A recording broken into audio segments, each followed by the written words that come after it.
Չի բացառվում, որ Ռուսաստանի նախագահն այսօր իր մոտեցումները հայտնի Ուկրաինայի, մասնավորաբար վերջին ամերիկյան նախաձեռնությունների վերաբերյալ այս մասին նշել է Կրեմլի պաշտոնական ներկայացուցիչ Դմիտրի Պեսկովը, ընդգծելով, որ Վլադիմիր Պուտինն այս հարցին կարող է անդրադառնալ Բելարուսի նախագահ Ալեքսանդր Լուկաշենկոյի հետ այսօր Մոսկվայում կայանալիք բանակցությունների ավարտին։ Նախագահի արձագանքը կախված կլինի լրագրողների հարցերից, նշել է Պեսկովը։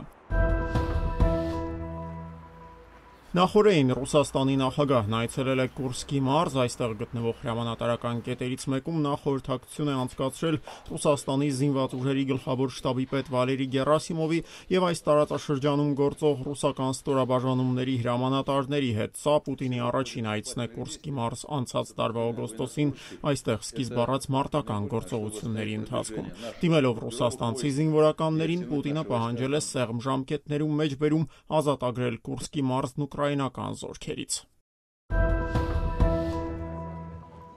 Եթե Մոսկվան համաձայնության չգա Կիևի հետ, Վաշինգտոնը կարող է այնպիսի քայլեր ձեռնարկել, որոնք կործանարար կլինեն Ռուսաստանի համար, երեկ երեկոյան հայտարարել է Միացյալ Նահանգների նախագահ Դոնալդ Թրամփը։ Իռլանդիայի վարչապետի հետ Սպիտակ տանը կայացած հանդիպման ժամանակ Թրամփն ընդգծել է՝ ֆինանսական առումով մենք կարող ենք այնպիսի քայլերի դիմել, որոնք վատ հետևանքներ կունենան Ռուսաստանի համար։ Ես սակայն չէի ցանկանա նման միջոցների դիմել, քանի որ իմ ցանկությունը խաղաղության հաստատումն է, նշել է Միացյալ Նահանգների նախագահը։